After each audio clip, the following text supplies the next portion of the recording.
Hi there guys, how's it going? Matt Malta here. Welcome back to some SimCity 3000. Today I'm going to bring to you another tutorial video on when to build dense industry. Now, dense industry can be horrendous at the best of times because dense industry is very polluty, it attracts crime, it's very flammable, and if you've got disasters on, it can potentially lead to toxic clouds and things like that because the pollution is just awful. However, in potentially small amounts, dense industry can be excellent because it means that it allows big factories to move into your city. Your actual product output will be very, very good. Your shipments going out of the city will be very, very good, and a lot of your other industries will prosper because of this shipping. And really, the only time to build a dense industry for me is when you've already got some good foundations laid. For instance, you've already got a good proportion of light industry. You've got a good rail connection to your industry from the industry to your residential area. You've got a rail connection that actually heads out of your city, which is relatively close to your industry area. So for instance, a rail connection out this way would be pretty poor.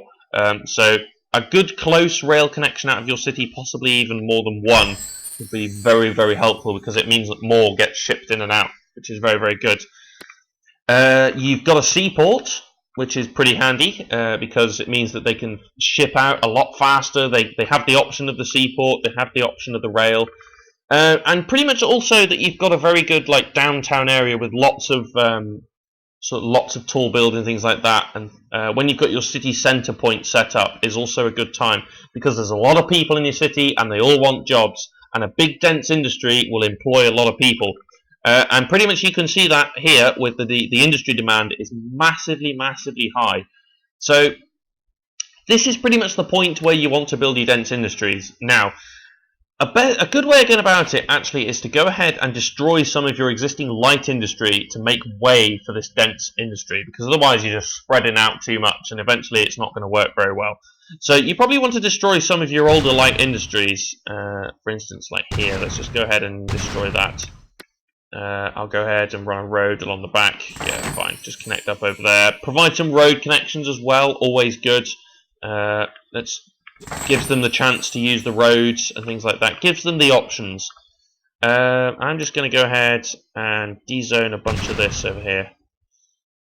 So you want to go ahead and just dezone some of your old light industries over here, and you want to fill that in with some dense. There we go. Now, you want to site it as far away from your residential as you possibly can, because dense industry has a massive area of pollution. So you really don't want to be building too much of it, especially if you have disasters on, because that's going to be horrendous. You want to make sure you've got adequate fire protection in the local area as well, because that can be very important. And you also want to make sure that your water capacity is up to standard, because dense industry uses up significantly more water. So you want to make sure that you've got the capacities in place to be able to do it. Let's just run that out there real quick. Okay. So just make sure that your connections are good. Just make sure that your seaport is in place and your rail is in place and things like that. And then once you've got the demand for it, it will all shoot up, and you will get some very, very large factories. And later on, if your sort of city is doing well, if you're got the right ordinances in place, things like that, these large industries will actually become clean. So you can see air pollution is actually hazardous here. It's furnaces, flammability is high, water pollution is high, and things like that. The pollution will also be a bit of a problem. So ideally, you probably want to separate out your industry and residential water supplies if you're going to do that. So actually, I might go ahead and do that right now. Let's just sort that out, because then most of the pollution is all industry anyway. So let's just sort that out there. Let's make sure that, and then let's go ahead and bulldoze these. There we go. If anything, we probably want to go ahead and get the airport watered with that as well, because that will have a pretty polluting effect, and it will use up a lot of water as well. So we want to make sure that All of this is covered. Yeah, excellent. Okay, whilst over here we've got next to no usage now because of that, which is great.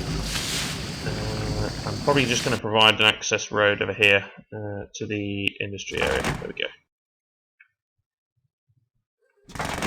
There we go. Perfect. Right, and probably destroy that piece. There we go. Oops, I didn't mean to do that. But there you go. So that is probably the point when you want to start building dense industry, and it will pretty much use up all of your demand for industry, which is kind of what you want because it is a bit more expensive to zone, but it fulfills a lot more jobs and things like that. So we can see straight away here they're abandoning because of a simple lack of demand. They only really prosper when there's a big demand for it, and one way to probably do that is actually to decrease the tax. Dense industries probably won't form if you do what I do and actually rip them off with taxes. They probably won't succeed very much. But some of the buildings you can get are really interesting. Gurgle and Smelt and things like that. They're a bit weird. Smogomatic and stuff like that. Factory Barn. Some really interesting buildings that you can actually get. But just, as I said, just make sure that your connections are adequate. Make sure your roads are in tip-top shape. Seaport, ideally, is a good option. Plenty of connections next door to it. Garbage capacity, water capacity, power capacity, and things like that. And a strong demand for industry will go a long way to ensuring that you get your dense industries up. But do watch that pollution. So there we go then. Thanks for watching. If you've got any more tutorials for me, please feel free to comment down below and subscribe if you'd like to follow the tutorial series. But that's it for now then, so thanks ever so much for watching, and I'll see you next time for more tutorials in SimCity 3000 with myself, Matt the Tomato. Thanks for watching, guys.